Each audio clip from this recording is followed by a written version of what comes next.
shrimp pasta, cheese, vegetarian pasta, lentil something, pasta salad.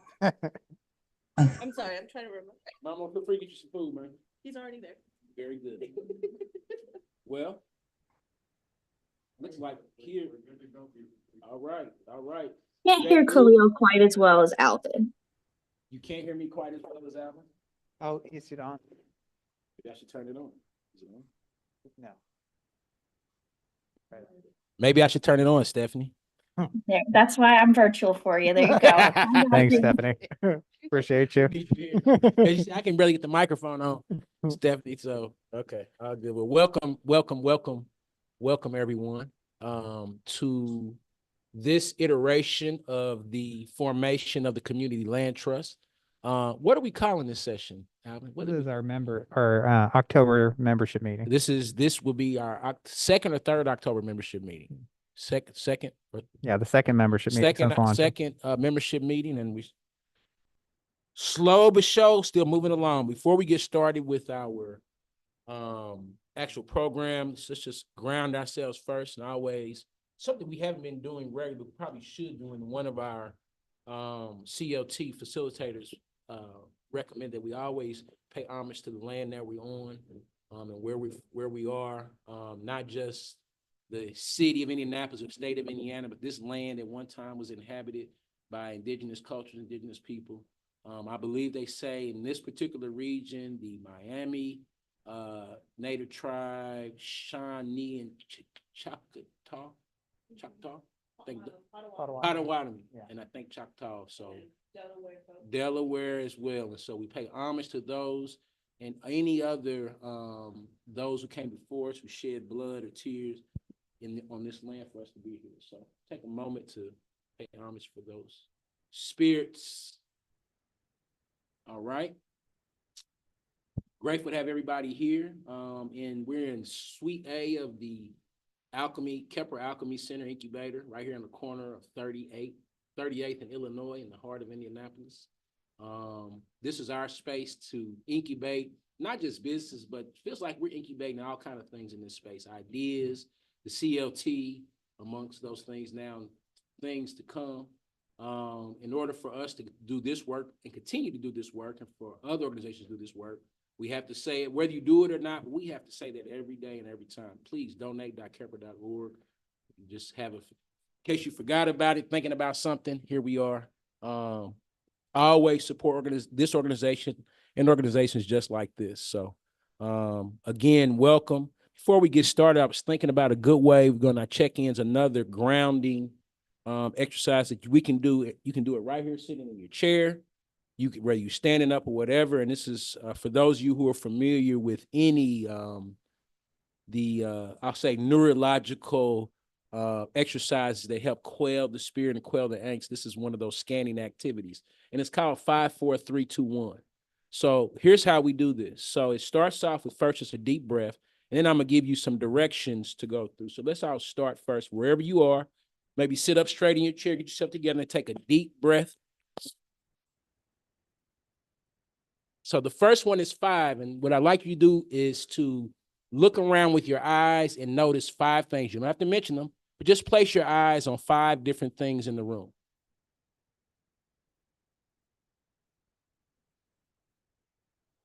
Excellent. Now, touch 4 different things in the room.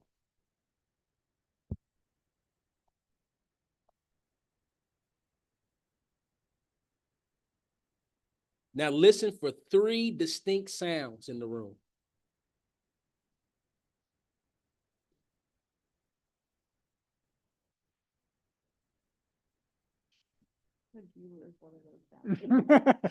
And this is everyone's favorite. Try to smell 2 distinct smells in the room. Do that very well. Agila's smelling her plate. I'm smelling the food. I smell food. And I'm sitting next to Alvin and smelling Alvin as well. And the last one, the number 1 and probably the most important one, identify a feeling that you're even having now or that you had today. One feeling.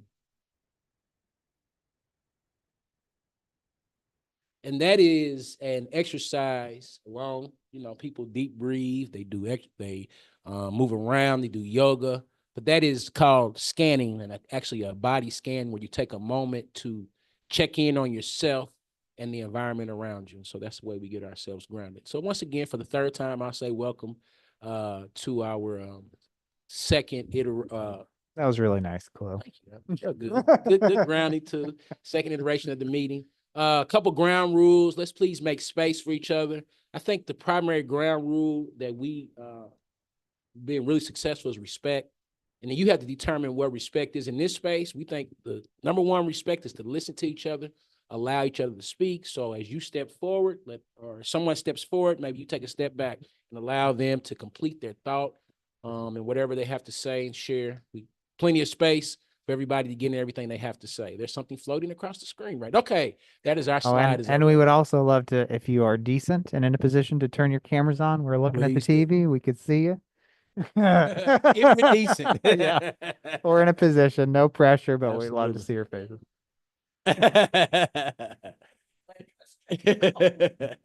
Let's see. I think It is okay if your bonnet is on. Next is just our check-in, I think. okay. So I think let's go into let me make a general announcement first before we get into checking everything.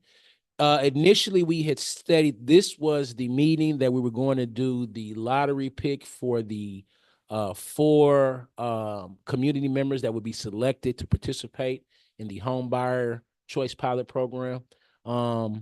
We were not anticipating the amount.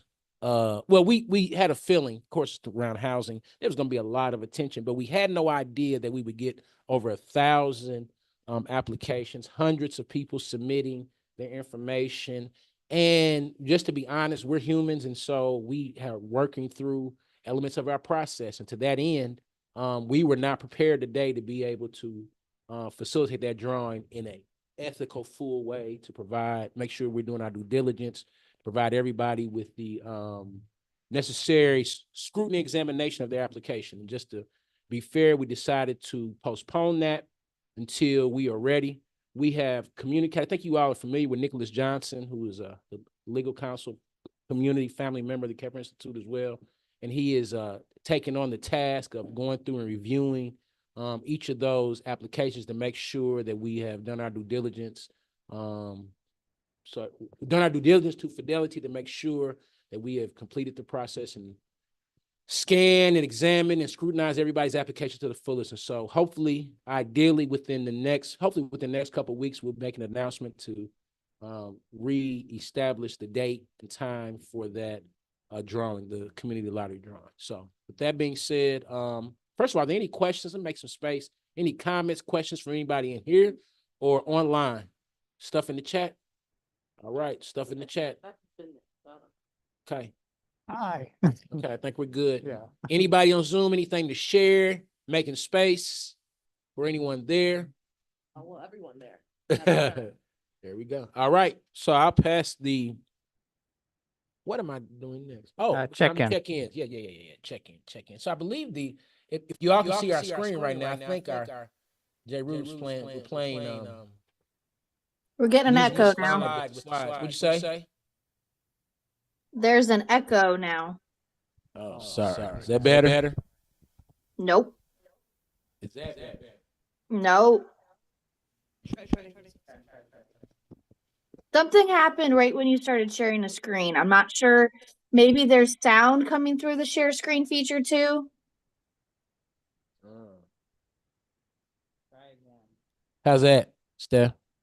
You good? Thank you. So are you all able to see the slide, Steph? But Is now, that better? now we see like the whole screen, not just the slide. Okay, that's good. Well. I mean, kind of fun, but Steph, yeah.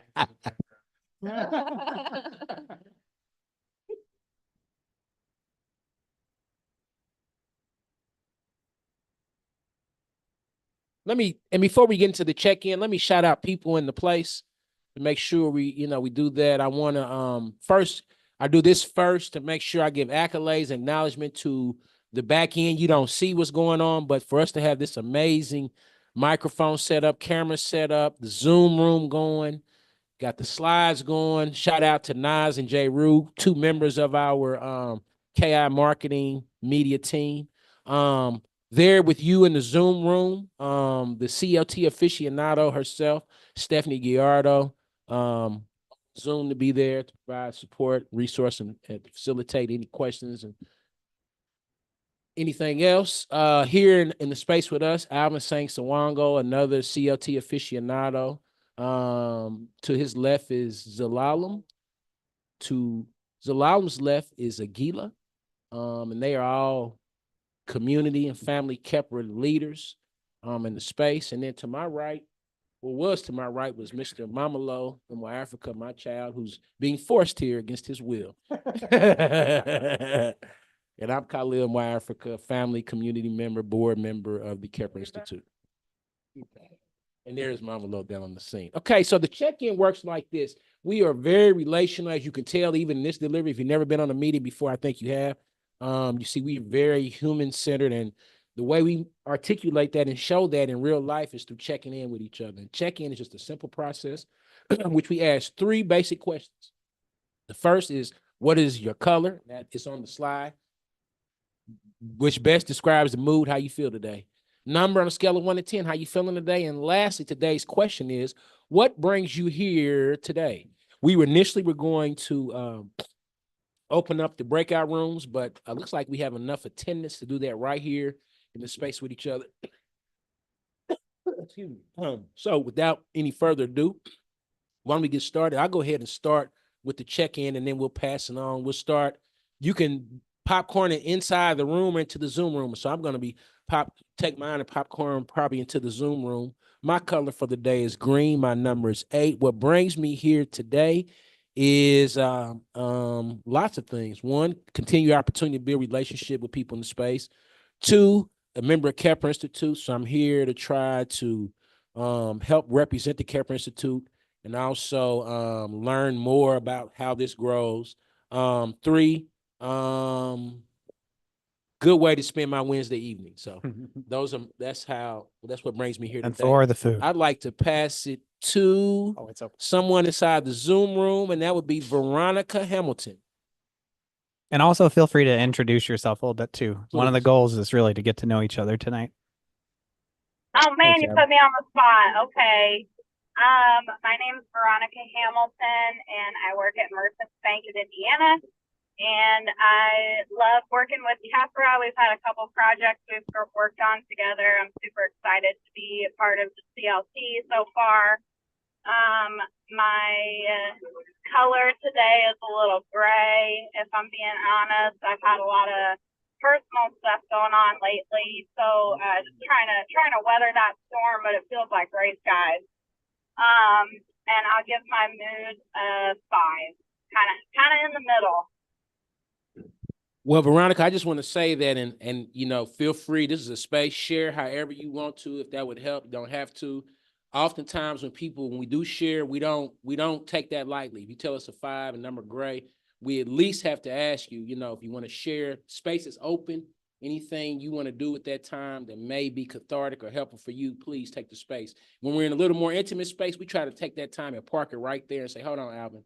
You're a one black. I was a 5 today You're and one a 4 black today too. Hold on, various stop. times. What's going on with you on another meltdown Tuesday, a meltdown Monday today? So Veronica, space is here. If anything else, anybody can be of assistance to you or whatever in any way. Understand this is community though, so just have to put that out. If we could all just take a moment to either say a prayer or a kind thought to the folks in Florida that are facing a second hurricane here so soon, right after the damage from Helene. So that's really weighing on my mind today, because I've got a lot of family down there and some folks that are directly in that line of impact, sheltering and trying to evacuate. So, and I'm sure that there's a lot of other people in the room or on the call that may have loved ones, family members, friends down there that are worried about their safety too. Absolutely. Yeah, we definitely just take a moment of silence right now. I agree. First of all, give thanks that, just gratitude to be in the space and also send positivity to those people down there. Absolutely.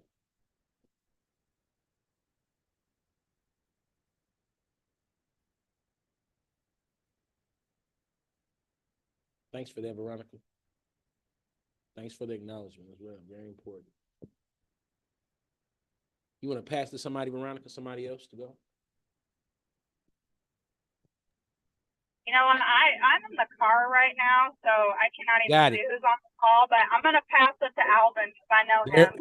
You know Alvin's gonna be in the Thanks, room. Veronica. Absolutely. Appreciate you. Okay, so I am feeling like a 7 now. I'm definitely coming up. Thanks to all my friends who've helped support getting this set up today.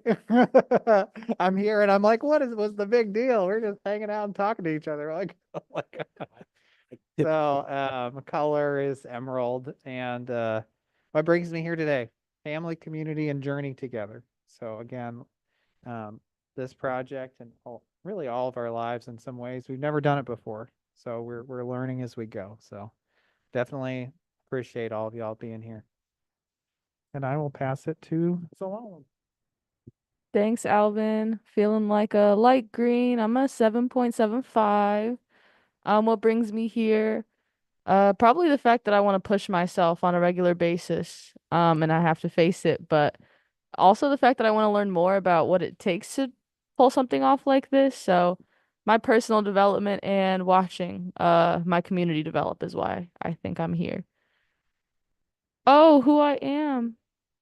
Um, I've been a part of the Kepler community for now almost 3, probably going on 4 years. I'm a recent graduate of IUI now. Last year I studied epidemiology and psychology.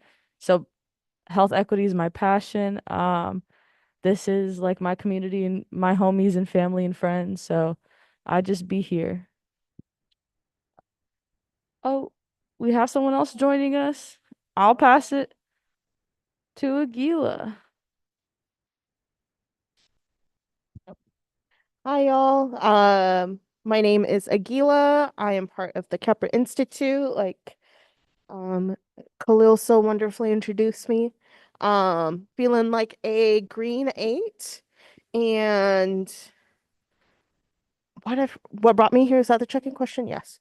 Um, okay. I would say definitely the support of building community-led institutions and solutions to challenges that we face. And of course, supporting my fellow coworkers and community members in this project. So yeah. And I don't know when our caterer will be back, but also to shout out Great Food by Faith. So that was definitely a plus. And I will pass it over to Mrs. Fair. Hello, everyone. Much to everyone's surprise, I'm a yellow 10. I giggle because I was a yellow 10 yesterday, the day before, and the day before that. And I'm a yellow 10 today. And I strive to be a yellow 10 in the future. And what was the question again? Oh, yes, I know that. I know that. What brings you here today? Community. I really, really, really want to be a part of the uplift of a community land trust. I'm not in the community land trust. I'm not going to be having a house in the community land trust anytime soon. I'm going to do this, but I want to be in the community of the community land trust. I want the new people who come, or people who've never really been involved in a community living situation. So the community members, while we're not going to be living on those kinds of properties, we are the community that helps keep the general land that belongs to all the members. If we can just kind of keep this going and keep it community, where housing is about community, housing isn't about corporates coming in and raking all the investment in the property. It's about housing and community. So I'm here out of passion for that. Maybe you're associate. Associate, I like that. Hello, this is Katie Whitley, and this is Miles Whitley. Yeah, Miles. I know it did. Yeah. Now he's getting shy with the mic in his hand. Well, this is actually Miles' second meeting because he was virtually here on the first one, but our first one in person. Let's see. I'm a purple 9. I'm feeling good. A little late, so a little rushed. But and what brings me here is just community empowerment, and just the idea that housing is a human right, and there should not be corporations that are coming and profiting off of that.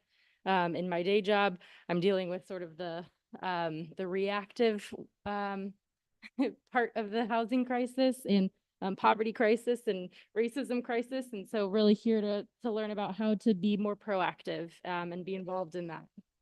Yeah. I'm an attorney with Indiana Legal Services. Thank you for your comments, sir. We appreciate that. He was ready. I don't know who. Yeah, let's see. We'll use this one just in case. You're good. All right, so let's go ahead and pass it to some people Thanks, Katie. inside. So good to Let's, see you. Steph, you want to get it started off in the Zoom room? Sure, I'd be happy to. I mean, not started off. Veronica started off, but kick it back Yep. into the Zoom, please. Thank I you. got you. I was probably a Sapphire Blue 6, but your little check-in grounding exercise brought me up a bit. So thank you. Appreciate you and all of the comments you're making about why you're here. I echo those sentiments, and those have really been uplifting as well. And just glad to be here with all of you.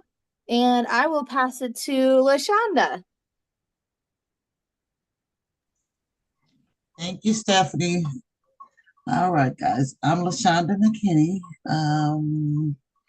I am a blue-gray, I would say, kind of winding down today. I think I'm at a 6. And so what am I here today for? I'm just here today right now. Well, just in general, community is my main goal. I just need to be more involved in community, and not just any community, this particular community. I've been around Kepler for about 2 years now, working in the grant space. I helped a little bit early on in the land trust, working with the other programs, KIF and in the garden. And it's just a community that I really, truly enjoy. It allows me to be me. It allows me to meet new people, see the other side of the coin sometimes, because sometimes I think my way is the only way. So it helps me figure out things in life. So yeah, just being in community and community empowerment. And I will pass it to Brian.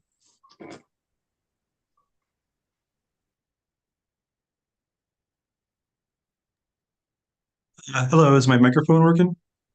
Yeah, we can hear you.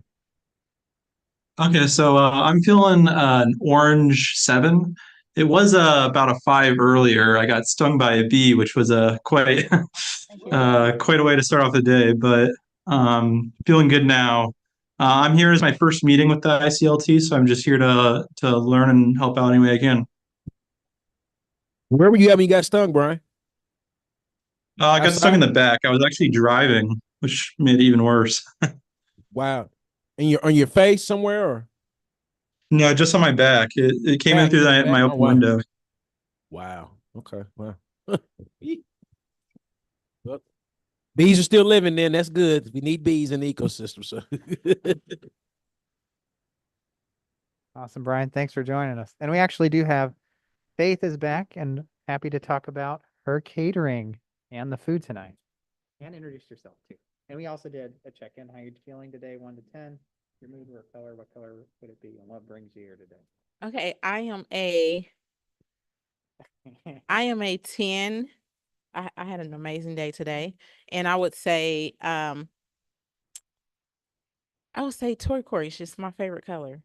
So yeah, a 10 and a turquoise. I'm Faith with Flavor by Faith Catering and Farms. And yeah, just today you guys have some vegan, vegetarian um options. You have a vegan pasta, we have a shrimp pasta. You've got a demonstration plate if you'd like to see it on film. And then we have some little miniature salads and some fresh farm lemonade and some water. So So tell us how long you've been catering and cooking in your farm business too. oh, I've been cooking since I was like 6. But I started my actual food catering business. I started as meal prep first in 2016. And then I started growing my own food for my meal prep, for myself and my meal prep customers. And then I was at first, I was just like planting in my backyard, doing those type of things, kitchen gardening. And then I purchased a farm in Monrovia with my family. So I also grow. And then I opened up just last year, I just opened up Indy's Culinary and Farmer Hub, which is a space for farmers to come in and create value added products. We have a licensed and certified commercial kitchen. And yeah, so that's what we're doing right now. Beautiful. People Faith, wanna I just want to say that I'm really missing your food tonight because I've got to have it the last 2 months. And also, your vegan mac and cheese has come up no less than 3 times this week. So thank you. I'm missing your food. Thank you for all your work. I'll save you a plate. Thank you so If much. people wanna get catering from you or Uh-huh. contact you, what's the best way? Flavorbyfaith.com, IndysCulinaryCenter.com. Both of So those. much. Let's give it Okay. up for Faith. Thank you. Yeah, you too. Thanks, Faith. Okay, we'll kick it back into Zoom with Jeanette. Hi, my name's Jeanette Smith. I would say I'm maybe a pale green and only a 5. I'm actually in the hospital because my heart's acting up, so that's not very Oh fun. no. But nothing else to do, so Oh no. can't go anywhere else. So I got to tune in. Well, thanks for joining I'm us. here because I just want to be real supportive of the CLT efforts, and I'm stunned, I guess, that there were 1,000 applications. It shows the real need for this kind of an opportunity in Indianapolis, and so I'd like to be able to help in some little way if possible. No, thanks, Jeanette. Are you doing better now? I'll pass it. Yeah, but I don't know how long I'm going to be stuck. So Mm-hmm. let's see, Well, we Latoya. hope you get better Where's soon. Latoya? Thank you. Did Latoya go? Not yet.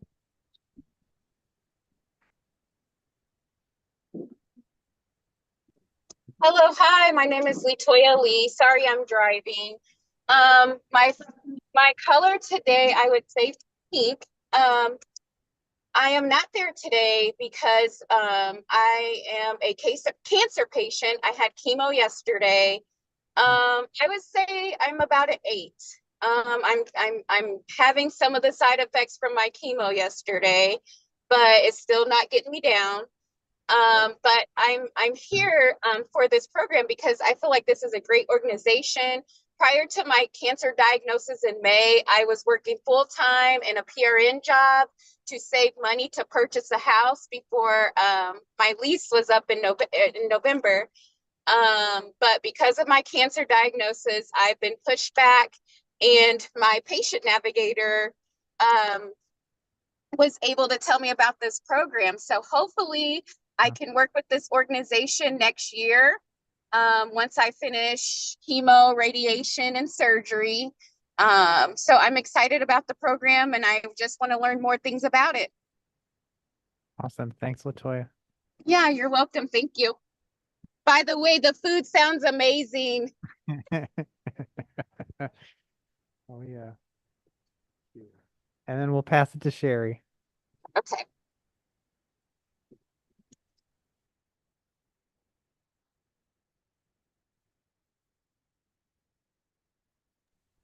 Hello, can you guys hear me? I'm sorry.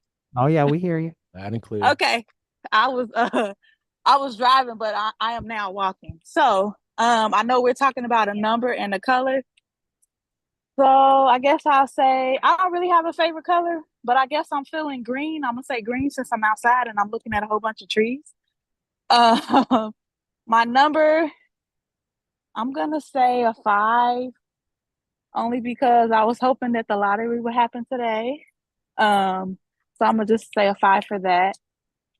And then the reason why I'm here, I think I'm doing this right, is to be a part of a community, of course.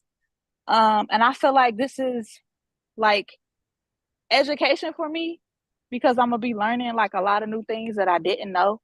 So I'm looking at it as like keeping myself educated about the community trust, um, about owning my own home. Like I learned some new things, even though I kind of went through this process before, but I learned some new things doing it with the community trust. And if y'all can help me out, I don't know if I answered everything. Can y'all help me? Perfect. That was Did I great. answer Thank you, everything? Share. Okay, Yes, ma'am. Absolutely perfect. perfect. All Thank you. right. Yep. Thank Great you. job. See who? Madeline. Oh. Oh, they're driving. Yeah, you can read it. I can't.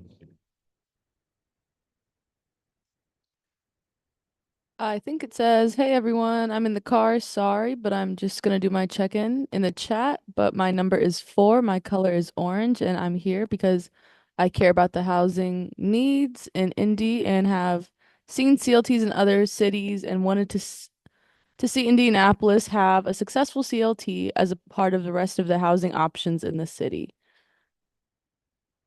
Thanks for sharing." Is there anyone who hasn't gone in the chat or even in the Zoom room who wants to unmute and just speak up? Make some space for y'all.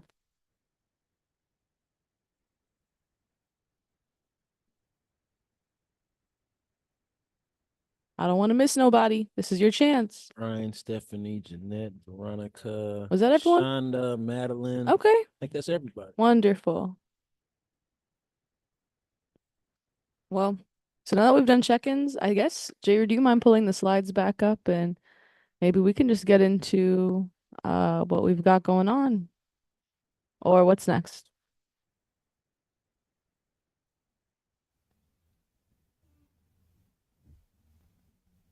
Okay. So maybe if you actually go back one more slide, J. One more actually before that. One more before that, in fact. I was hoping to go to the So agenda. something when you're sharing the slides makes the echo. So I wonder if you're sharing sound too, maybe?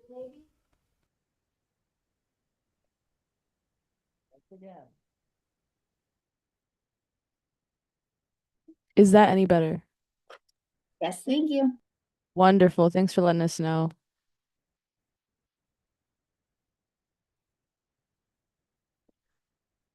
You good? All right. We good on sound and can everyone see the slides on the screen? It's good to me. Thank you, team.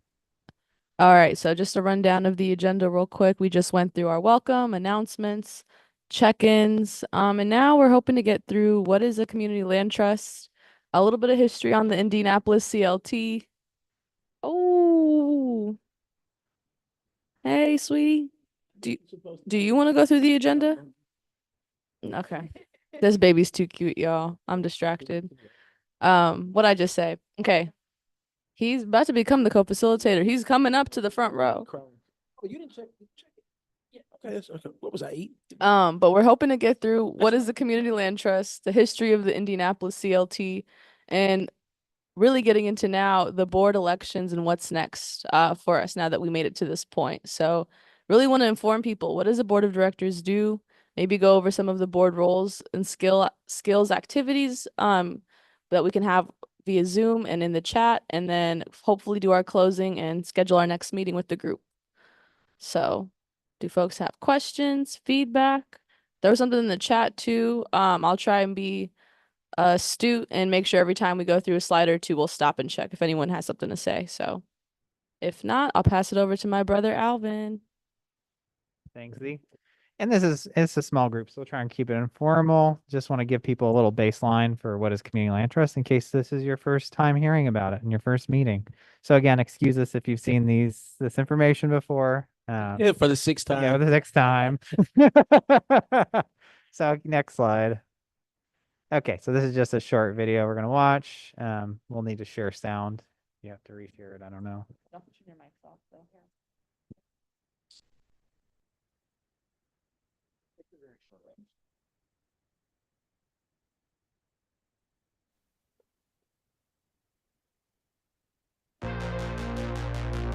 A lot of the challenges and crises that we're faced with, whether it's housing, climate change, conflict, are centered in a culture that has really been driven by exploitation, alienation, isolation.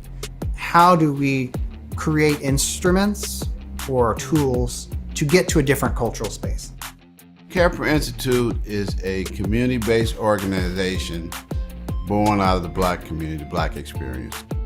We live, we work, and engage with communities all day long, every day. And we spend a lot of time together in community, working together, addressing real life problems in real time. The Community Land Trust project really fundamentally has to do with changing culture and building relationships. A community land trust is a community governed institution that's often done through ground leases. The housing that's built on it could be bought by community members, but it's kept permanently affordable through a resale formula. The best case scenario is that intergenerationally home ownership is attainable. It's a clear road and trajectory to it, and there's not the fear that I'm gonna pay for my house and spend years, so forth, and then possibly of losing it. What this tries to do is leverage resources and make home ownership affordable for folks who would be locked into renting to get an opportunity to build equity and have control over their housing. But it definitely gives us a different sense of ownership, trust, and belief in the process of home ownership as a means of sustainability in our community. So we're getting our website up, our application portal up to do the homebuyer choice pilot programs. So I have no illusions that a community land trust is going to fix the housing crisis, but it can be a pathway for us to think about and imagine and start to live different ways of living and being in the world, including housing.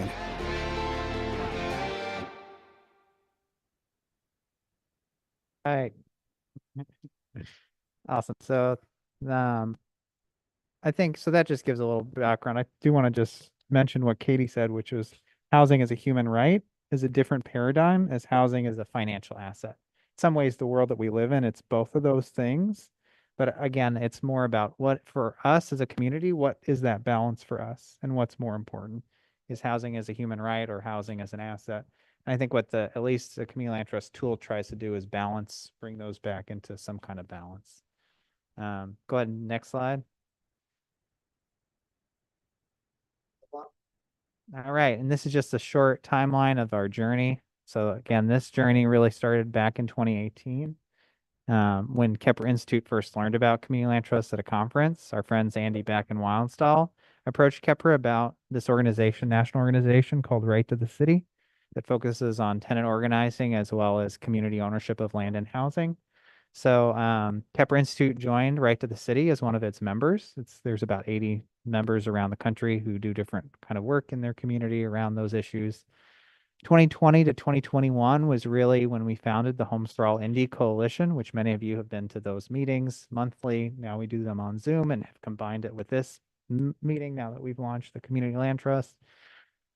And then again, it was just people coming together, no money, just us coming together with stuff that we knew that we could talk to each other about and vision what we wanted to see happen and learning together. So there's a lot of research on community land trusts, as well as learning exchanges, trips to other cities and other community land trusts. 2022 to 2023 is when we were able to get funding to get started. So it started with the city, which allocated 1.5 million in American Rescue Plan dollars to help with the CLT startup. And then we also were granted 400,000 from the Indianapolis African American Quality of Life Initiative for the pilot project. And then we formed an advisory board and started to build that infrastructure for the organization. Again, the vision, and again, this was like a journey, so it changed all the time as we learned more. to create this independent nonprofit organization, which is the Indianapolis Community Land Trust, governed by a community. 2024 and beyond. So this year we formed the nonprofit and applied for 501c3 status, which we should hopefully get in the next month or so. We created a home buyer choice pilot. We launched the website and reached over 1,000 members. And we elected, and hopefully, and this is the beyond part, we'll elect the first board of directors to determine the future direction of NDCLT. So that's where we are now. Next slide. Okay, what is a community land trust? Any questions so far?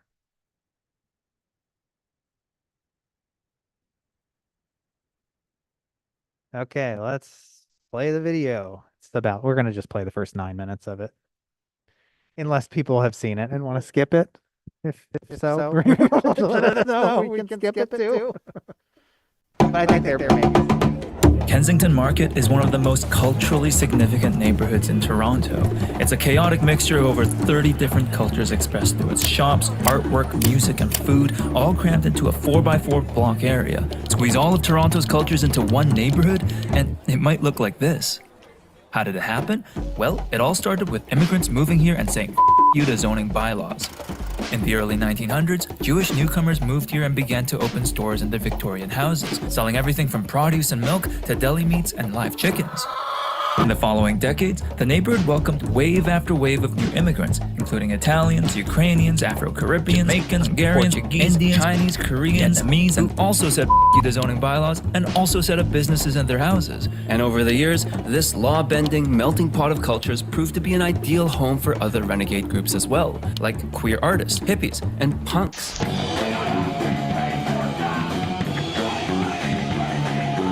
Basically, if you weren't your typical white-bread Canadian, this was a welcoming community for you.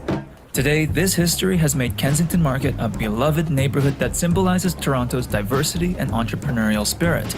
It's been featured in music videos, TV shows, documentaries, it was designated a National Historic Site, and it even has its own heritage minute. By bringing newcomers shoulder to shoulder to build new lives together.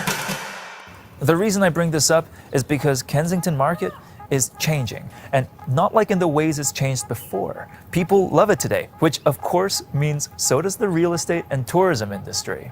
Property values in Kensington Market have skyrocketed, resulting in a ton of redevelopment pressure, increasingly unaffordable rents, and short-term rentals like Airbnbs displacing long-time residents. But this change isn't just affecting renters either.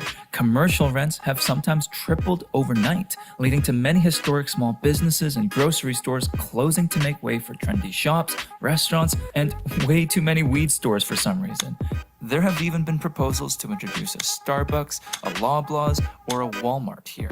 Kensington Market's story isn't uncommon. There are culturally significant neighborhoods all across North America today facing market pressures that threaten to erase the community that made it so valuable in the first place. And I'll be honest with you, I used to think that there's not much you can do about this sort of change. Neighborhoods evolve, and sometimes they become viral influencer tourist traps. But what's happening here in Kensington Market is kind of changing my mind.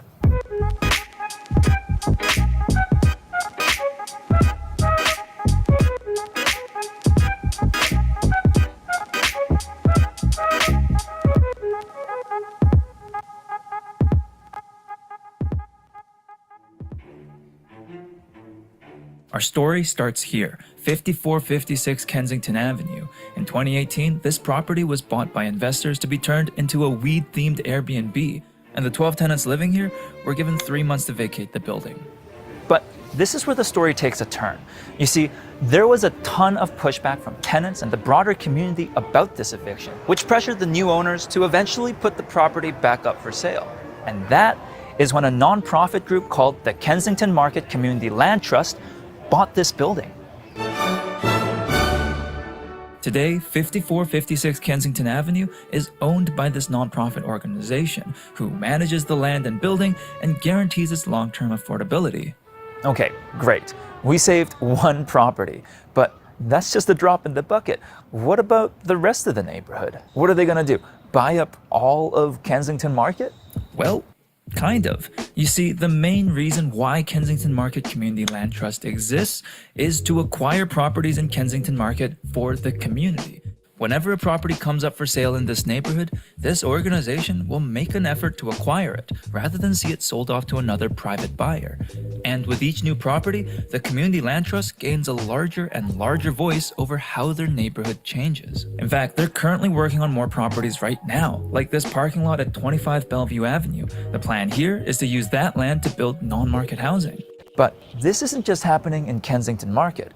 Community land trusts are increasingly being used to protect culturally significant neighborhoods all across North America.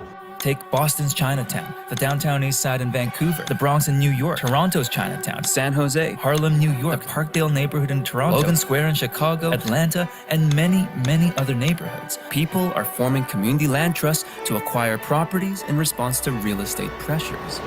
So that begs the question, what even is a community land trust? In the broadest sense, community land trusts are nonprofit organizations that acquire and manage land at the direction of their membership, which is typically open to residents and other stakeholders. That membership decides on what their community needs and uses their land to address those needs. For example, if the neighborhood needs more affordable housing, they could lease some of the land to a co-op or nonprofit housing provider. If they'd like to support arts and culture, they could develop studio spaces or performing venues. If the goal is to celebrate Toronto's natural wildlife, they could build a raccoon petting zoo, hypothetically. The point is, it's up to their membership. So how does that membership make decisions? Well, a community land trust is kind of run like a mini democracy. Its members elect a board who make decisions for the land trust, and that board is typically required to have representatives from different stakeholder groups. A common governance structure is the tripartite model, where 1/3 of the board needs to be made up of residents inside the land trust properties, 1/3 made up of members from the surrounding community, and 1/3 made up of government officials, housing experts, and other stakeholders. Getting this balance of power right is key, because it ensures that a community land trust doesn't only act in the interests of any one stakeholder. This isn't a glorified NIMBY group. I think that's what makes community land trusts such a promising idea for neighborhoods facing gentrification. Through its governance structure and ownership of land, a community land trust can serve as a way for all members of a community to have a say over its future, not just those who can afford to buy property. That also makes a community land trust a very formidable advocacy group. Because they regularly engage with neighborhood stakeholders, community land trusts hold a ton of soft power locally, even if they don't hold a ton of land. Take, for example, the Parkdale Neighborhood Land Trust in Toronto. For a while, it owned just 3 properties in Parkdale, but ended up being a major voice for the neighborhood, publishing policy papers, conducting research on neighborhood issues, and regularly organizing residents through various committees, classes, and other initiatives. Just last year, the City of Toronto transferred 81 single-family home properties into their portfolio. Finally, I should add that community land trusts aren't just for addressing gentrification. It can ultimately be formed by any group of people who want to come together to acquire land and make decisions for what happens on it. In fact, the first community land trust, called New Communities Inc., was formed by civil rights activists in the 1960s. Their mission was to provide stable housing and farming land for Black residents in Georgia who were being evicted and persecuted for participating in the civil rights movement. Today, it owns 1,600 acres of land just outside the city of Albany. In Vancouver, a new community land trust is being used to right historical wrongs. As the city prepares to tear down these viaducts, part of the lands left over will be leased to the Hogan's Alley Society, a community land trust for the city's Black community, many of whom were displaced by the construction of these viaducts in the 60s. Today, that community land trust plans to develop housing, shops, and a Black cultural center on their new property. And in Owen Sound, Ontario, a community land trust is working to address both the housing and climate crises. The Glassworks Cooperative holds 46 acres of land in a community land trust and plans to use that land to build a net zero community with affordable housing, economic development projects, and environmental programs. So community land trusts are clearly a powerful organizing tool for a variety of reasons. But I want to address the elephant in the room here. How do you pay for all this? If you haven't figured it out by now, the largest challenge for a community land trust is getting the land in the first place. It either has to be donated, provided by the government, or bought. For the Kensington Market Community Land Trust, they were only able to acquire 5456 Kensington Market because of a $3 million forgivable loan from the City of Toronto through Section a $300,000 private loan, $50,000 $12,000 mortgage, community donation, $50,000 in affordable housing grants, $3.2 million mortgage. Acquiring properties is a ton of work, and doing this for every property in Kensington Market would be a massive endeavor. There are no shortcuts here. But the reality is that there are no shortcuts when it comes to addressing gentrification. It's a complicated topic with so many differing opinions.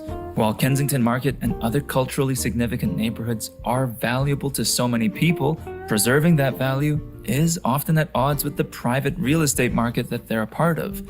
So, though it might not be easy, the most effective solution I can think of is supporting nonprofit organizations like Community Land Trust to acquire the land outright, taking it outside of a system that prioritizes profit and into a system that prioritizes the community. If we can do it for parks and churches, maybe we can do it for this. That's it.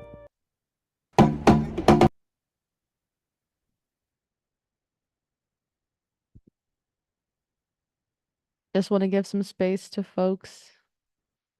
Takeaways, thoughts. Is this your first time watching this video clip? If it's your second, I'm sorry. I hope you liked it again. If it's your third, welcome to the club. Part of the initiation. That's true. But yeah, I wanted to open it up. What did y'all think? How to make you feel?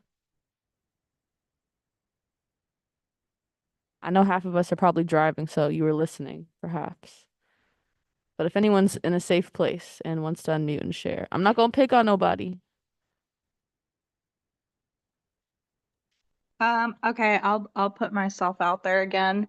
Ooh, thank you, Veronica. Yeah, I thought the video was great in explaining things, and especially the how and the why, right? Because the how and the why are equally important. So yeah, I thought it was very informative. I do have a question. Does the so in the video they were talking more about the CLT acquiring properties itself. Does the CLT have plans to do that in the future? So that's a great question, Veronica. In this case, just like they talked about it, this CLT is in a place where we are now self-determining and coming together to just figure out, is that something we want to do collectively? So I think we're still putting our board together, getting in a place. We now have our bylaws. We need to approve them. But what do we want to do? You know, what is the need in community? Have we assessed it? And, you know, we as community can come together and talk about it and figure it out. And then, like you said, maybe we can start acquiring property. I think Power is yours. I think someone else just joined as well. Thank you, Jayru. All right. What we got here? Hopeful is the feeling. If other places have expanded their activities, we can too. I have to drop off. No problem. Thank you, Jeanette. Do you have any thoughts? No. Miss Moore, if you don't mind, we'll have you check in if you're in a place to unmute. Color, number, and what brings you here today? Okay. Can you hear me? Yeah, can hear you well. Okay. Yes. I join the chats whenever I have the opportunity. And sorry I'm late, but I was doing some harvesting and time got away. But I've been in on the mumbo jumbo for a while. Well, welcome back. Thank you for coming through. Happy to hear you're harvesting. And I think we have one more person who joined. You said it was Ashlyn? Ashley, excuse me. Ashley, if you want to check in as well, we'll make some space.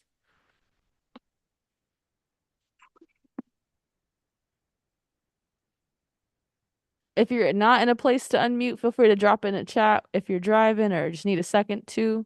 And I think I saw in the chat as well, makes me feel like I'm headed in the right direction. Heck yeah. I think, was it Latoya also just joined? Or am I tripping? Let me know if you want to check in too. He's been here.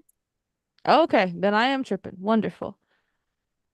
So if you can take us back to the slides, J. I appreciate you for letting us see everyone's beautiful faces.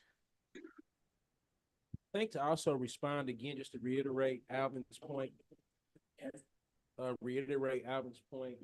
relative to Veronica's question, that the truth of the matter is that whatever direction the It's hard land to hear trust you, takes. Khalil. Do you have a mic?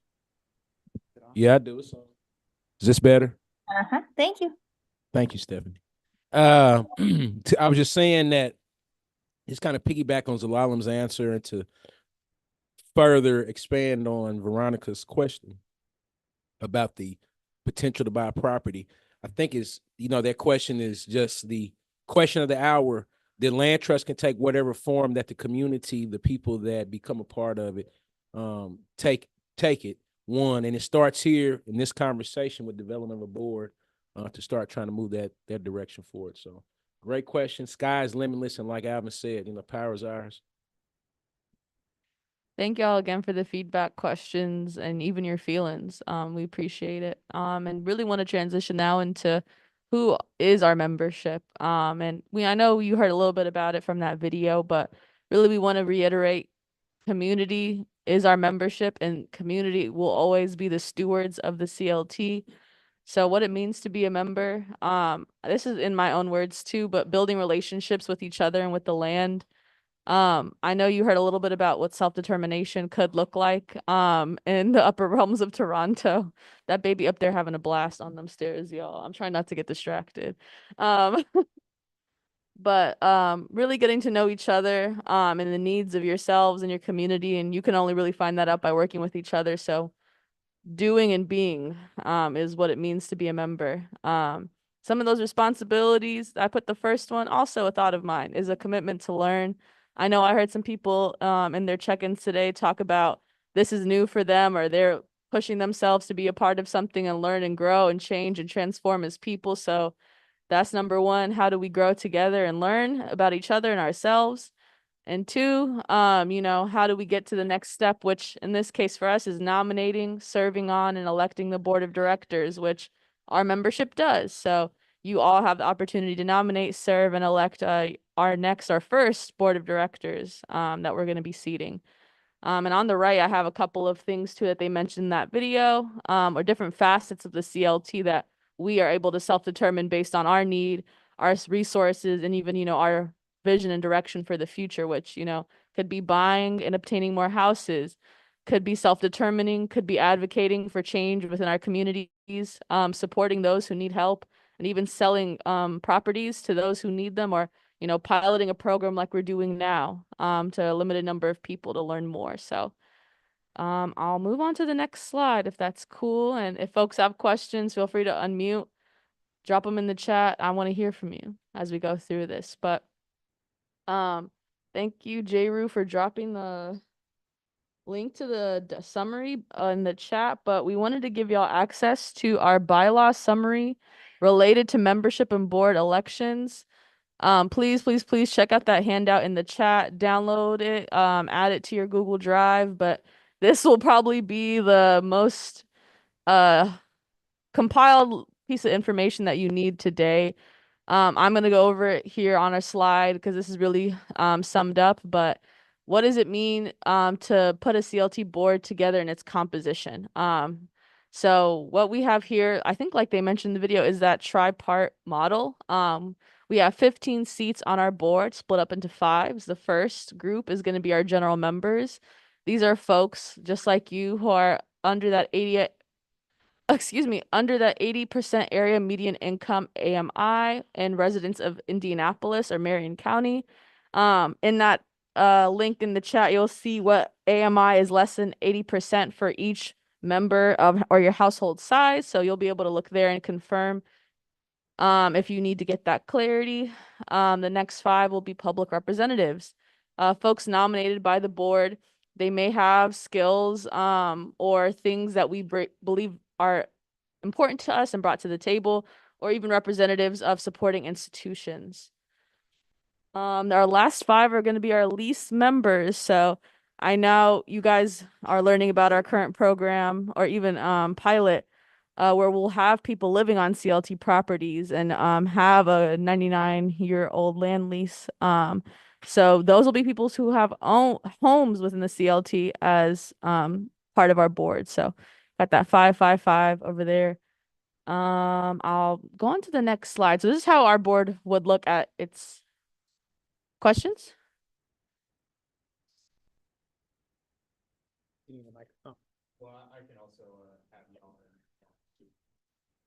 Yes, so I thank you, Jared, for letting me know we got some things in the chat. Joy says, I had a 44-year background in real estate and had my own brokerage for 25 years. Joyce, when we get to this slide, I'm gonna have you fill out that little QR code link because we need you as a member, as a stakeholder with experience. We need you to share some of your experiences, friend. And Stephanie, you said, Z, can you share what AMI means? No, I cannot. I'm gonna pass it to Alvin too. Area median income, just a wonky term for income. And again, part of this intentionality was with the citywide community land trust, how do we make sure folks in our community are well represented on the board? So explain the percentage, Alvin, the 80% AMI. So if you have 80% AMI, give us that in layman's terms. So like for a single person, I think it's like $57,000 a year for one person, and then a little more depending on the size of the household. That doesn't mean you can't serve on the board if you make more than that. You can, but we're trying to, for those general members, have that represented in there. But people could also serve as public representatives too. So making sure we're making space for our stakeholders and really members of our community. So thank y'all for those questions. J. Let me know again if there's more that come through. We're gonna move on to the next slide. All right. So like I said, please, y'all, that link there or scan the QR code. Jerry, if you can drop that link in the chat too for folks interested in being members. And we're accepting board member interests. So you'll be able to mark that in your volunteer form. But this will be our first board election process. Now that we are starting the Indianapolis CLT, we have to seat our first board. So this will only be 10 people or 10 seats. What we mentioned previously, that 15 folks on the board, that tripart model, that'll be after we seat this initial board and then able to have the 5 additional members who have homes within the Indianapolis CLT join. So for right now, the first 10 seats we need to elect would be the 5 general members, which we talked about. Oh, thank you, Jay. And the 5 public representative members. So please, please, please, if you have interest, you want to learn more, you want to be active and help out, or even have interest in joining the board, please fill out that link, scan that QR code. We want to know more about your interests, your passions, and your skill sets, like people were sharing in the chat. And then we want to go through the board election process briefly. So, I think just a high level overview for folks to know. Once we are able to get folks who are interested and mark that, we'll be able to send out board nominee information to our general membership. We're going to let people take a look at who's interested, what skills they want to share, learn a little bit more about each other, and then hopefully host our annual meeting, whether that's next month in November or December of this year, and hopefully elect our board then. Just want to take a second. Hey, friend. Hey, Miles, do you want to run for the board? I think we have a treasure right here, folks.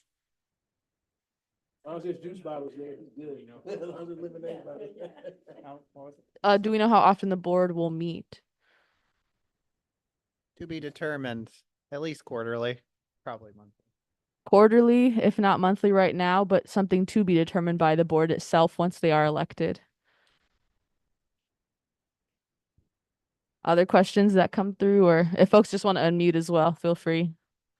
Just want to take a second and let people process. And really, really want to direct folks to that link in the chat. We have it printed out here, but really just going over more in depth the link to our full bylaws for those who want to read them, go through line by line, make notes, suggestions, recommendations. Definitely want those who have an interest to pick it apart. Let us know their thoughts. But really able to go into the details of the different members, lease members, general, board of director composition and qualifications, etc., and just learning more. So, yeah, if it takes time, we definitely understand, we want folks to be thorough and read. So feel free to hit us up. I believe our email, folks do have questions, will be info@clt.org. In info@ndclt.org. Okay, cool. Hey, I have a question, if that's okay. Please. Okay, thanks. For the public board members, do you have specific um, things that you're looking for? Example, are you looking for are you looking for someone to come from a law background? Are you looking for someone to come from like an evaluation background? Are you like, do you have in your mind roles that you're needing to fill with this board? Yeah, thank you for asking. That's a really great question. As of currently, we have no direct interest or strategies around picking public representative members. That's really what we want feedback from, at least on the direction for the CLT. Because in this case, depending on if we're leaning towards advocacy, like you suggested, someone with law background or representatives who have ins at local government would be really wonderful to help build capacity and inform our CLT. And like you said, maybe we want to build homes. So maybe we want folks in general construction and folks in investments, to be on our CLT public representatives. I think real estate folks, or other members of your community who you think you can learn from and help build up some form of, knowledge base within your board. I don't know if folks also have feedback or thoughts too. But thank you for the question. And if folks have other thoughts or feedback, feel free to drop them in the chat. I think we're good to move on to the next slide. And maybe talk a little bit about what does a board do? Okay, so we're gonna have an activity. Oh, great. So the activity is discussing what a board does.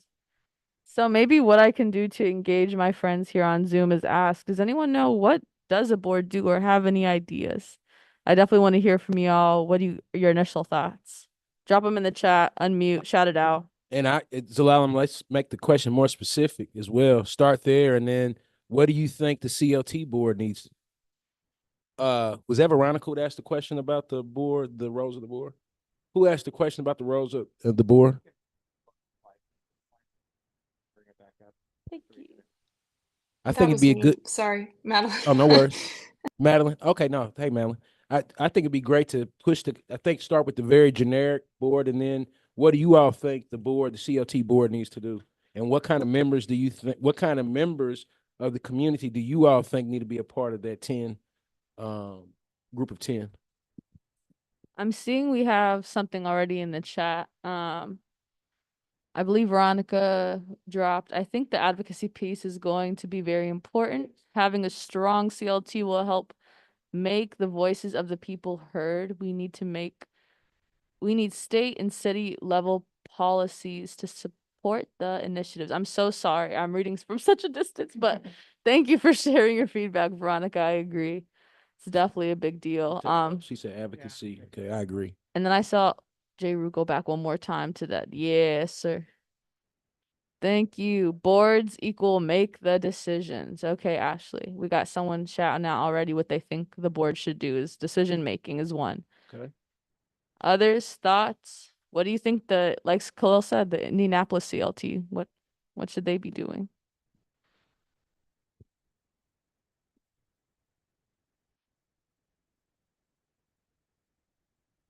I'm passing the mic back, folks.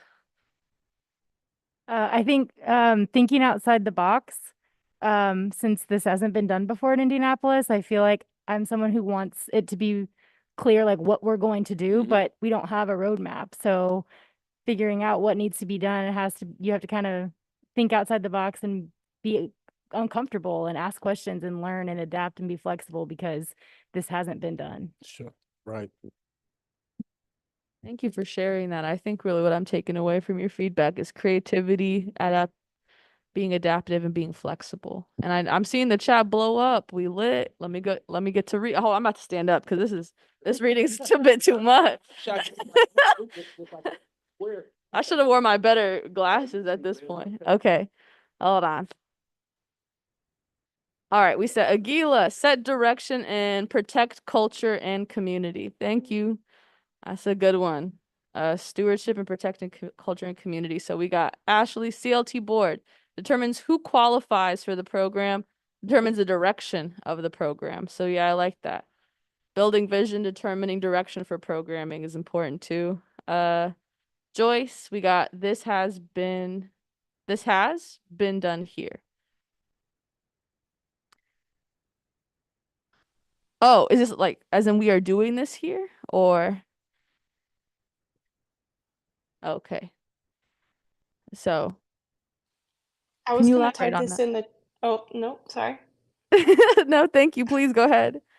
I was gonna type this in the chat, but then it became too long, so I was like, no, I'm just gonna say it. I think also something to think about potentially is the direction that we hope to go in for land acquisition. Is it cheap available existing land, or is it more? I know one of the things that was communicated was about individuals who have homes that they want to then um, endow, sell, whatever to the trust, but those are two really different strategies and they take different people. So if it's, is it a development person that we need to be raising funds to move in the buying direction, or is it more of like a someone who's, like part of a CDC, things like that, who have that more like community based land acquisition rather than monetary based land acquisition. So that's another thought that I have. Yeah, thank you for that, Madeline. I think you really spoke to having that clarity of direction, helping determine the skill set we need to help push it forward. And I think I saw Stephanie, your hand is raised, or I don't know if that's an old thing. Madeline killed it. So Oh, it's like, perfect. where's the money going to come from? To, we got to have some strategy around that and hopefully some know-how as well. Mm-hmm. So looking for experience and know-how. Okay, cool. And thank you for elaborating. Joyce said yes, the other organizations. So is that pertaining to the learnings we get from there or, looking at others' experiences? No, it was stated it hadn't been done here before, but I was just letting you know, yes, it has been done by a couple of other organizations. Thank you for clarifying that, love. Mrs. Moore, would you mind, can you elaborate a little more, if you can, just on the organizations that have previously done land trust here? Or, well, one is Big Car, and they have been doing it for quite a while. Basically, theirs is attuned to helping artists find a place to do their art and affordable housing that they can later buy. In Garfield Park, right? Yeah, I'm on that board, so I help them acquire property and you know I know that that's what they have done as they have expanded their programming. And Planner House is another that's in the process of doing the same thing, and I'm involved with them too because of heritage. Um, and yeah, so there are other organizations doing the same thing.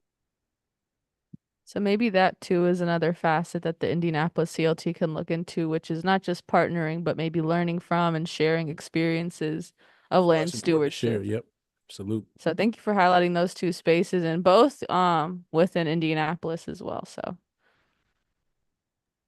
Miss Joyce, quick question. We have a Indiana kind of CLT monthly kind of discussion for those who are up and coming about CLTs. If you would be interested in kind of sharing about those organizations, if you wouldn't mind putting your email in the chat and we could talk further. Yeah, they've got my emails. Okay, perfect. Great. So it sounds like representation in legal and advocacy, sounds like financial/fund development, sounds like some community advocacy and voice as well. What other pockets? Accounting. Accounting. Probably need somebody in the developer commercial slash residential development space as well, GCs or developers or something in the space as well. Real estate brokers or agents or somebody, real estate acumen. Neighborhood associations. Neighborhood associations. Huh?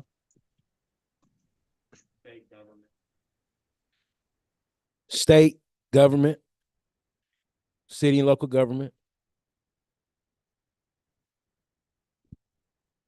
And one thing, one pocket that we have to fill, if we're looking about sustainability, is youth. We need some young people to be involved on the board, some youth representation, whether they whether they have the acumen or not, but just to be involved in learning the process so that we can think about this intergenerationally as well. So youth representation.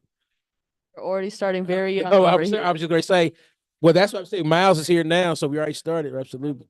In the bylaws document, it does say people can be full members, 14 and up. So 14 and up can join the board. We got to drop the age. Sorry. If they can Now you're crawl, 11 they months can and up. join. And I am taking notes on these things.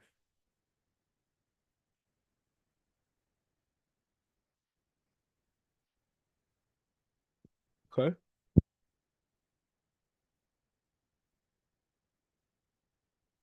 Thank y'all for sharing. I want to just still leave a second for those who want to drop any other thoughts they had from this conversation or unmute and share for the space. Alvin, after the space, would you share again the pockets just in general that you wrote down? Oh, you mean these? Yeah. It's just one real succinct way. Yeah. First, anyone else want to throw anything else in? I just want to highlight, I think it'll be really important to have this kind of list of pockets side by side with whatever nominations come through to make sure that we're meeting these various functions and roles of the board so we don't lose sight of that. Okay, so I heard first from Veronica, and this I didn't get it all verbatim, so I'm just going to try and state generally. Policy, very important. Lets people's voices be heard. Need policies at the local and state levels in order to support initiatives like this.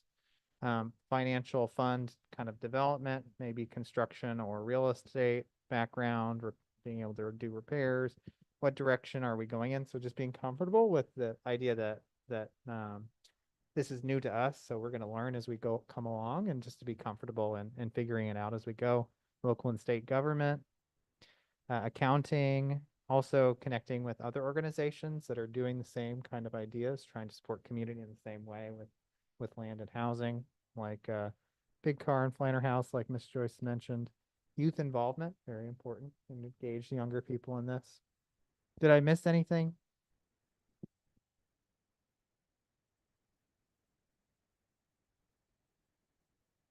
Okay, how many of y'all want to be on the board?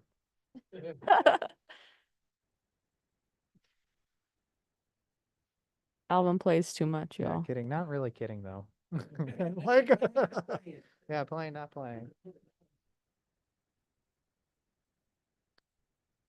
Alvin, Or actually, even a better question might be, who has served on a board before and wants to share? What is that experience like? What are the responsibilities? Veronica said, I'm definitely going to consider applying and share with others who I think are a good fit. Thank you, Veronica.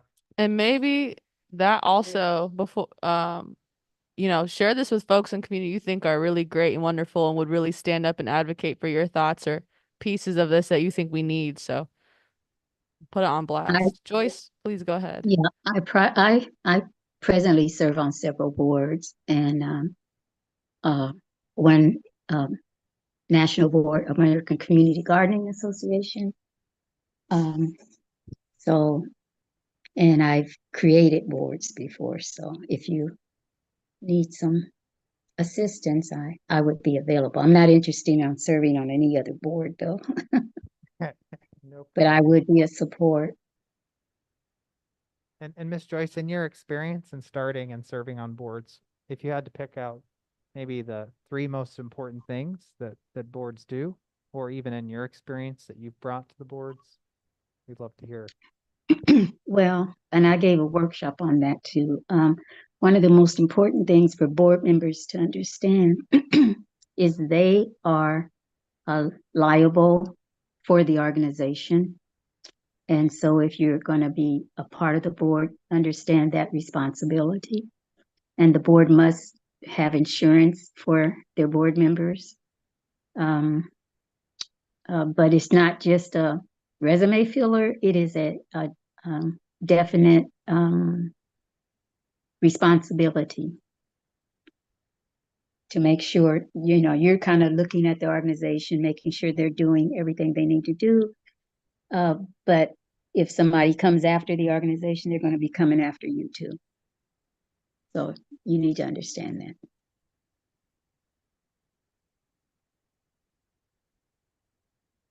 Thank you, Ms. Moore. Any others? Folks who want to share their experiences? So I serve on my HOA board. Is that similar enough? Yes, a board is a board. Yeah, so when we have board meetings, we talk about, you know, general neighborhood concerns and like projects that we want to do to improve the neighborhood and improve the wellness of the people that live here. And when we want to make changes, we put a vote to sometimes just the board members. Sometimes we also do make community votes of the people in the neighborhood to make changes. And what else? We also run a budget for the board. So we make sure that, you know, the general community bills get paid. We also have to make sure that we have reserves in case there's an unexpected expense. And we do have like a reelection process. I think it's a 2-year time period that you commit to signing up, and then you know, you can choose to run again, or you can choose to step back and let somebody else take a shot at it. And the only other thing I'll say from my experience of that is, as far as, you know, your responsibility to serve on a board, it's very important that you make it to board meetings as much as you can, because, you know, they tend to be infrequent. So there's a lot of things that need to be discussed during the meetings, you know, and also there is some time in serving a board outside of just the meeting time and making a vote and things like that, because typically people that are serving on the board are bringing, you know, they have a role to serve in the board, and so that means being available and making the time to work on maybe some little projects and things that are assigned to you, outside of just showing up to the meetings and making your votes. Thank you for that really thorough explanation, Veronica. I think you really helped out not just us, but the folks in the chat get a better understanding of your experience. And I think I see, are there other things in the chat I missed? I'm seeing Joyce or Miss Moore's hand up. Yes, I have a question. Yes, ma'am. Is this going to be a working board or a working and a governing board?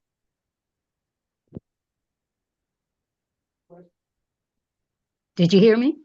Yes, ma'am. I'm trying to think. So We said great question. Joyce, can you explain for the group the difference between those two?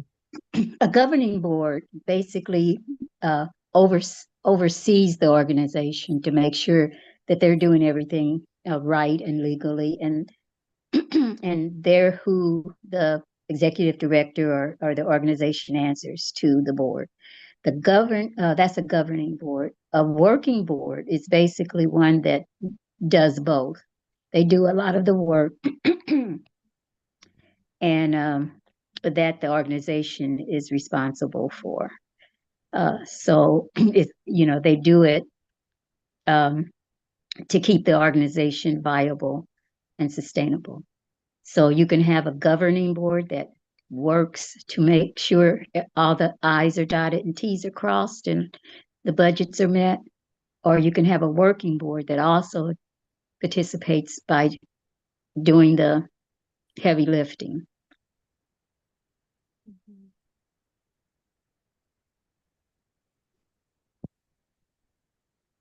Mrs. Moore, who determines the direction of the board? Would it inevitably be the board, or is there a body, at least in your experience, that determines the function of the board? Basically, what determines that is finances, how financial strong you are.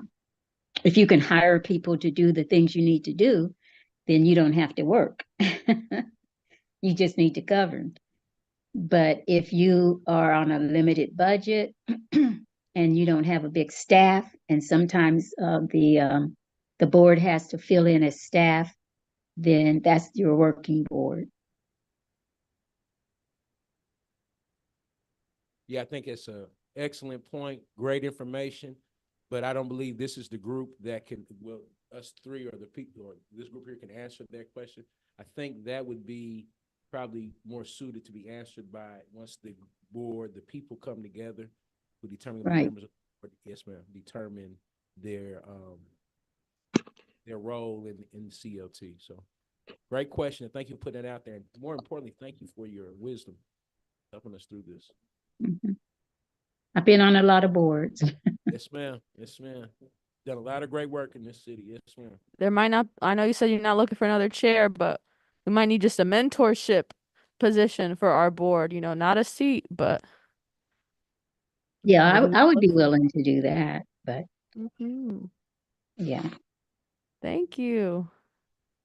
Well, like I said, I still want to open it up for others. Jeru, can we do one last check in the chat?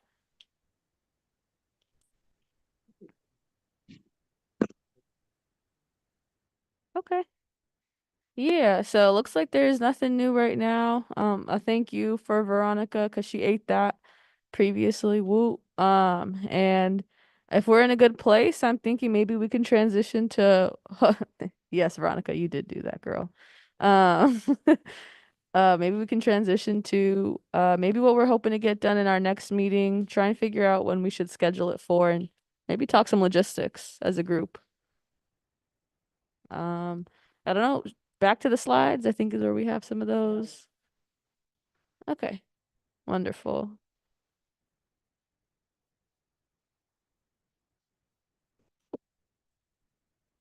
Okay, you can go next slide. Okay, so yeah, what we got here is our November CLT membership meeting. It's to be decided. We generally make them hybrid, but if the group still wants to decide all in person, all on Zoom, that's still an option.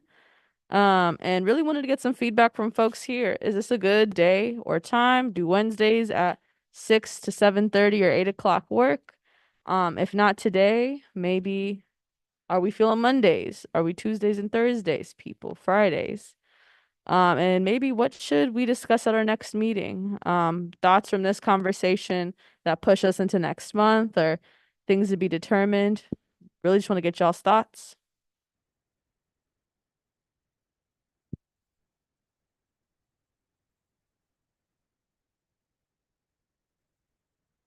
We gotta vote for hybrid in the back, so yeah, two yeses to hybrid. So three. Nah, said Crew in the back says yes to for hybrid. anybody who does not want the hybrid model, we can't see this. Is anybody who's totally against an hybrid model?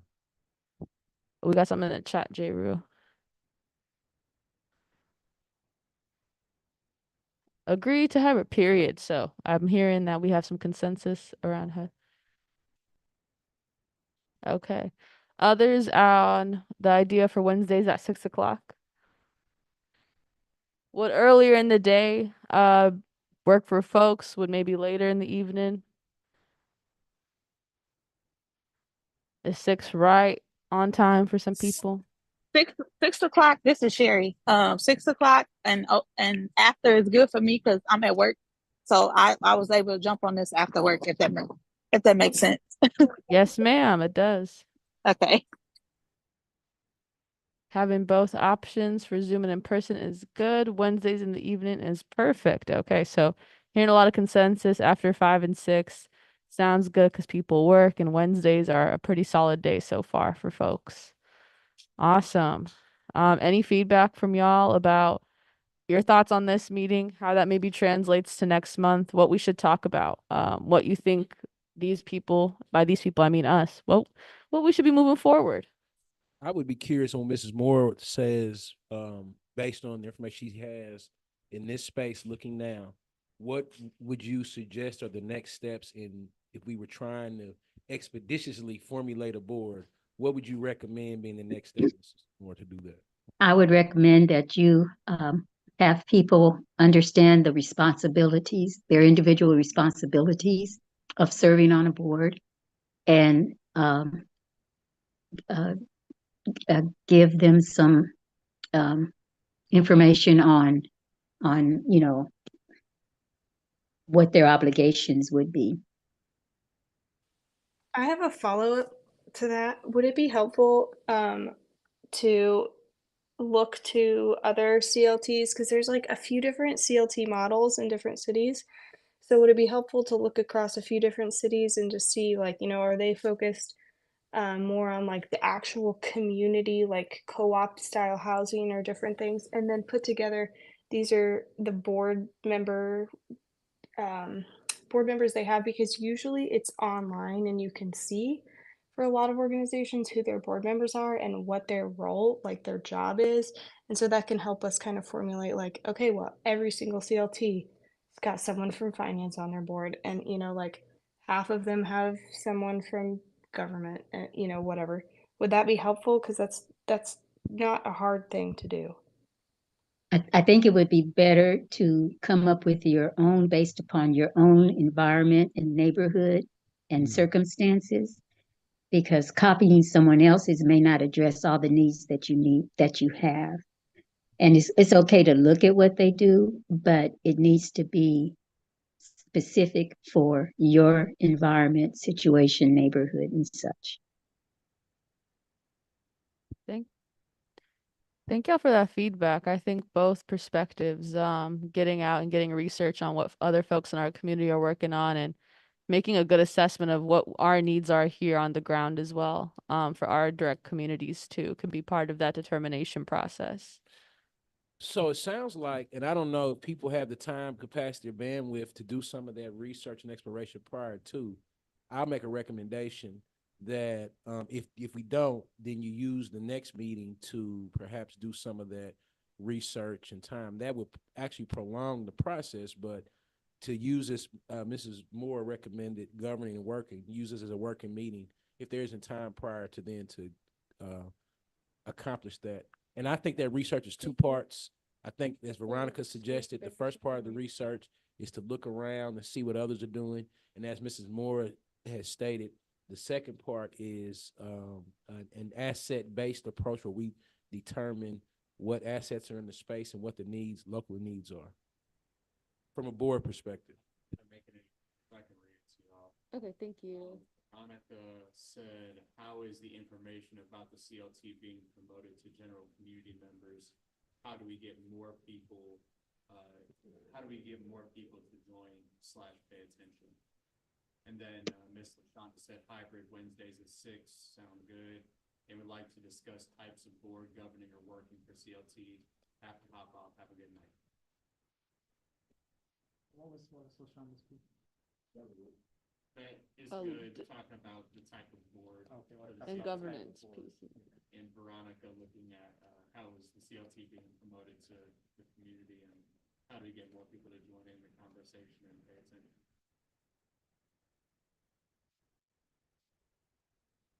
Actually, I think there's a plug. The next slide. If you go to the next slide. So this goes to the volunteer interest form. So again, if you want to help us have those conversations, we've started an every other Wednesday at 10 a.m. Zoom meeting for volunteers and planning folks. A couple people were part of that who couldn't. Actually, Katie was part of that, who helped us plan this meeting today. So yeah, please fill out the form using the QR code or ndclt.org/volunteer. And you'll automatically be added to our volunteer email list and get the calendar invite for that Zoom meeting. I think the next one's going to be next Wednesday at 10 a.m., where we'll debrief what we talked about here, look over the notes of what people contributed, and we can decide as a group, hey, what's the next step? kind of like almost like a working board, mini working board. Excellent. Do other folks have thoughts, feedback, questions in the chat or want to unmute and share?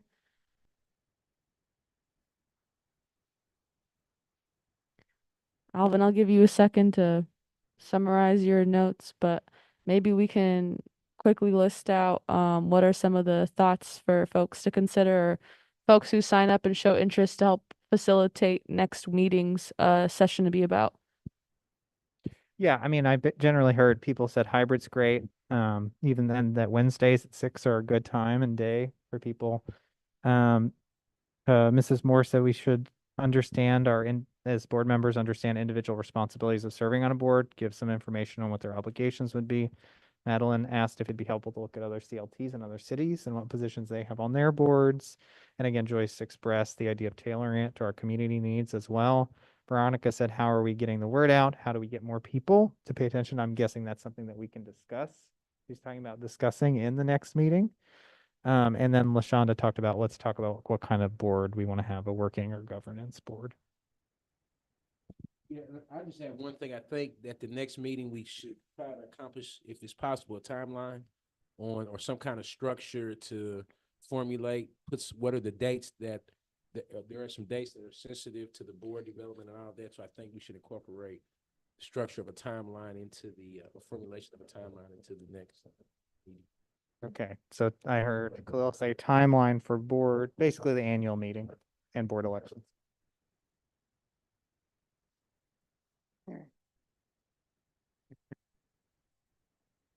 I do also want to do a little plug for next Wednesday at the same time. We're doing a book study on thinking in systems.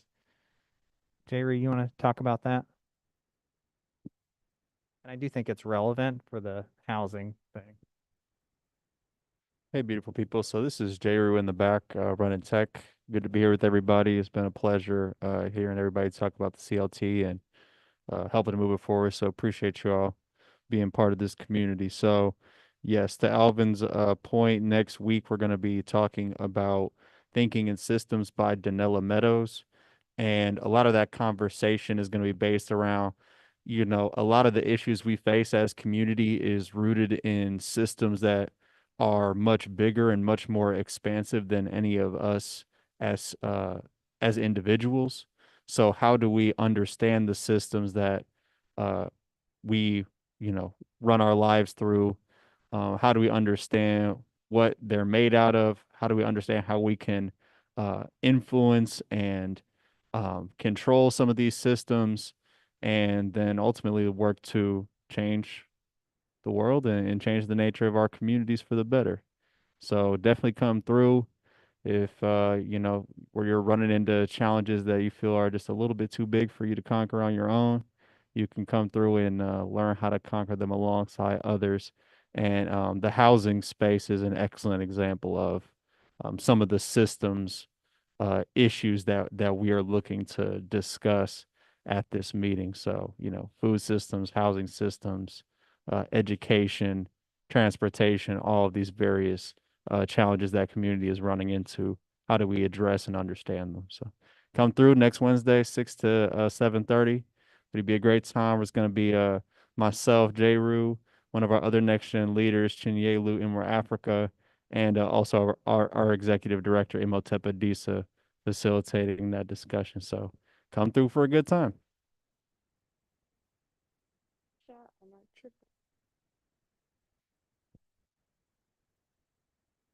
Did we set a date for the next meeting?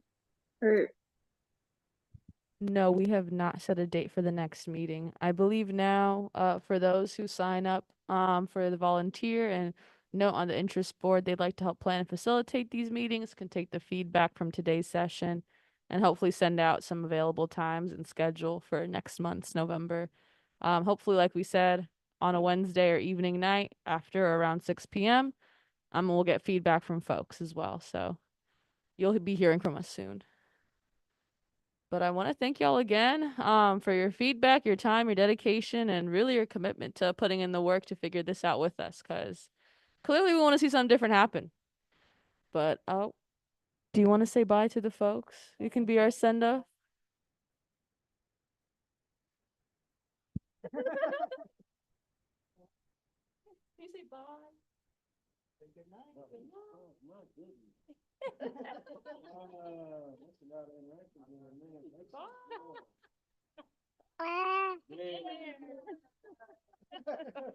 Now we can move forward.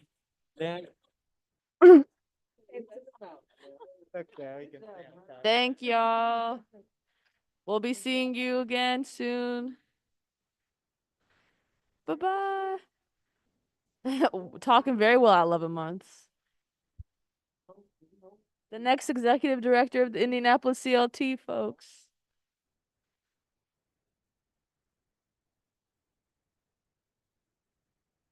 There we go. There we go.